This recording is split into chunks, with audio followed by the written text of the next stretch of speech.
Hey there, welcome to Tech Helpline. I hope you all are doing well. Do you want to find out the most viewed videos on YouTube? This video will teach you how to do it. Before I start this video, be sure to subscribe to this channel and do not forget to click on bell icon. So let's begin. First of all, go to your web browser and type youtube.com in the search bar and hit enter. Now open your favorite YouTube channel by clicking on its name, which you can see under the title of your video.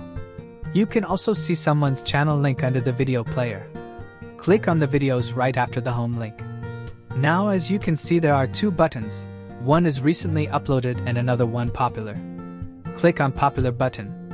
Now the videos will be sorted by their popularity, so you can click on each one to enjoy it. I hope you guys like this video. I will see you in the next one. Thank you guys for watching this video, and make sure to subscribe this channel and don't forget to hit the bell icon.